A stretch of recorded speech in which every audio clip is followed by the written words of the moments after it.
On March 5th, we shot a video for you that's overseeding your lawn to make it look as good as possible, as healthy as possible. Now we're back here on March 25th to look at the results, look at what went right, what went wrong, and from that we can all learn something as we work on our lawns and make them as green and successful as possible. In addition to your lawn greening up, all kinds of other exciting things are happening right now in the beginning of spring. Hit the subscribe button to learn all about springtime activities in your garden.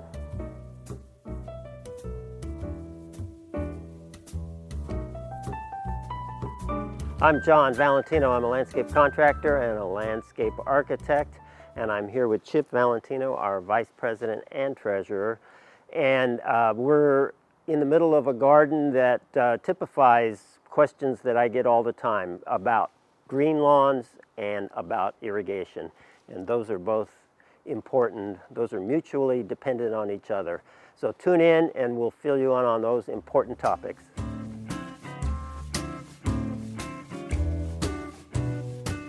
So look back at our last video where we talked about overseeding lawns in the spring. And you can contrast it with this. Now, we've seeded this for 3 weeks now. It's 3 weeks since we overseeded it. And you'll see that the areas that look the best, where the lawn seed germinated the best, is where we used a top dressing mulch. I used Amend, if you recall, and recall our last video on this subject. And in those areas, I get a lot of germination, and it's mostly green now. Really nice color, and it seems to have come up pretty well. In a lot of the rest of the lawn, we'll show you a close-up here, you can still see a lot of the seed is not germinated, and those are in the areas where I didn't use Amend. So that top dressing mulch, where you put it about 1/8 of an inch thick, if your temperatures aren't very warm, tends to really be important because that increases the heat, protects the seed, and make things happen a lot faster than if you just leave that seed uncovered. Then the cold weather makes it so that it germinates very slowly. We're at 20 days now, which is pretty slow germination for the seed that I used. But the highs were never more than the low 60s, and the lows were in the 30s, about the mid-30s. So that's not the greatest for lawn seed germination. It'll still germinate, but it just germinates slowly. If we can get highs into the 70s, you'll see a much faster rate of germination. And so this, one of the things we learned from it is if conditions aren't perfect, that top dressing mulch will allow you to overcome poor conditions, and it'll germinate much more successfully with some kind of top dressing.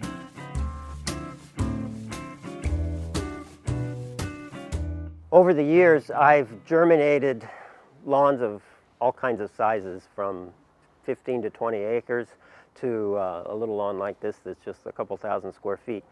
And one thing that we can see on this lawn that's very characteristic that I run into time and again is you'll see where it's coming up real well everywhere, and then you'll have this spot that's mysteriously either brownish or bare, or it's just not germinating like it is in the rest. So this spot on this lawn is a good example, and I could see that after about 10 days. So we seeded it on March 15th. By about March 15th, I could see on this spot there was something going on, and my suspicions were that it involved water, because that's almost always the case.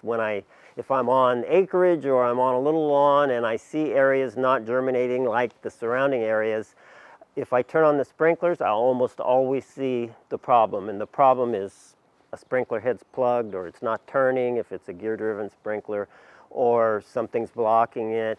For some reason, we're not getting that moisture on the seed that the seed requires to germinate. And so that is a prompt. As soon as you see some kind of bearish area, like this spot is a perfect example, then you turn on the irrigation, if you have irrigation, and you see what's wrong. In this case, after about 10 days, I turned on the irrigation, and the tangelo tree right behind it had some low branches that was blocking the spray of one of the main sprinklers that covers this area. Also, the sprinkler was turned at a little bit of an angle and to where it was throwing up a little higher than I would like, and so it was throwing the water up into the tangelo tree. So I changed the angle of that sprinkler a little, I pruned up the tangelo tree, and within a couple of weeks we shouldn't see a problem at all. But it's an excellent example of something I see time and time again. It's usually water related if your germination is spotty. You've got some spots that come up great and then other spots that don't. Based on the reaction we've received from our video on overseeding spring lawns, we think many of you have done it, and I've answered many of your questions about it. I'm curious to know what kind of results you're getting and what kind of successes or problems that you're having. Let us know by filling in the comments below, and we'll continue to try to help you.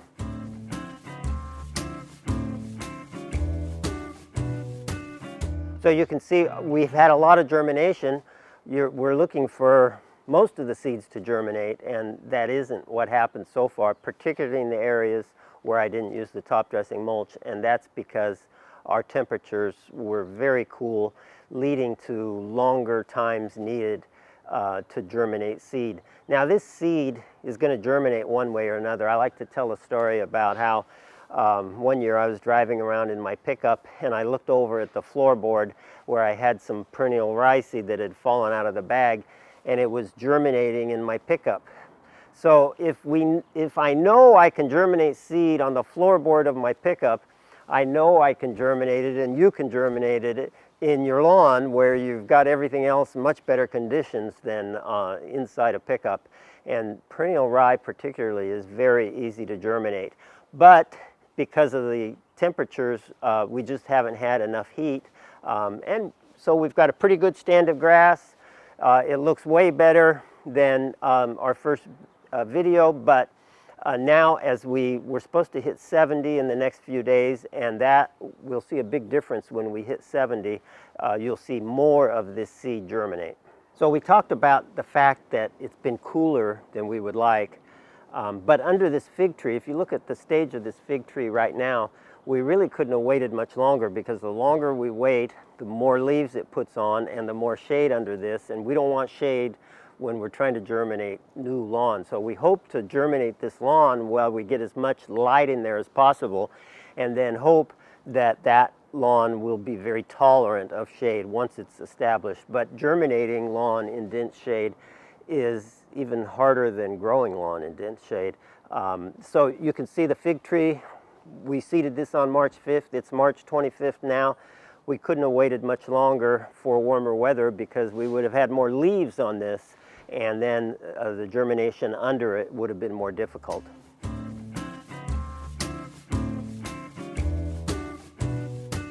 Different landscape professionals will have different opinions on this topic, but my opinion is to mow the lawn after we seed it, get it to germinate some, and then just as soon as you can, start mowing the lawn. Mowing the lawn allows it to start toughening up, spreading, and becoming a lot stronger.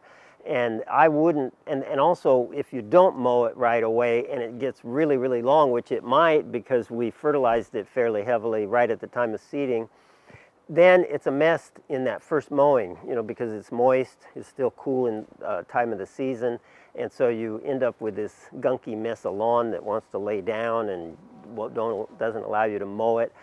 So I like to mow even earlier than it looks like you should. As soon as we get a good amount of germination where you see more green than brown and there's something to mow, I start mowing, and very gently, because most of the time these areas are kind of tender, and you can easily put ruts in it and turn the mower and cut out areas. But anyhow, I like to start mowing as quickly as possible.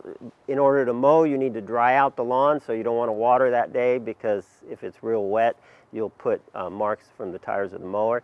And then as soon as you mow it, I would feed again. I'm going to feed this lawn today, and we'll show you that with nourish-biosol, very similar to what we did after the seeding. And the neat thing about using nourish-biosol, or an equal fertilizer to that, is it's very easy to burn newly germinated lawn, tender lawn, but you can't with nourish-biosol or other good quality organic fertilizers. So you don't need to be concerned about it. You'd be generous. That new lawn is going to take off if you're mowing it and feeding it. That's the way to create a dense, strong lawn with no weeds. When you don't mow it and you let it grow as long as possible, and that's when you usually have weed problems. Weeds will start coming up with it, but if we start mowing right away, weeds can't tolerate mowing. We start feeding it with something that can't burn it but has all the nutrients and is good for the soil. That's how we create a fantastic looking lawn very quickly. So a real key here is to fertilize, and when we fertilize, you probably know by now, we not only want to fertilize the lawn, we in essence want to fertilize the soil. And the best, least expensive way to do that is with nourish-biosol. I covered in the last video that if we have no problems with the lawn other than a lack of vital lawn, that the best, least expensive approach is a lot of nourish-biosol. If you've got problems like pest and disease or poor drainage, then I recommend the blend, which has nourish-biosol in it. For this lawn, we really have no other issues. We just want these grass seeds to germinate as fast as possible. The ones, as they germinate, we want them to spread and get dense, and we want it to have a great color. So I'm going to use nourish-biosol, and that's what I recommend you do also. If you'd like to purchase some, go to our website at johnandbobs.com. Check out our other videos related to this. Obviously, the one we did a couple weeks back where we seeded this lawn is an important one to watch again, and the two connect really well. And then we've done several videos on lawn care. One of the ones that really is very informative is the one called Clay Soil Lawn Care, and it's excellent. We talk with a gardening expert in that and look at a lawn where we've had a lot of success with our John and Bob's products in fighting rust and fungus and creating a cool season grass that just looks fantastic.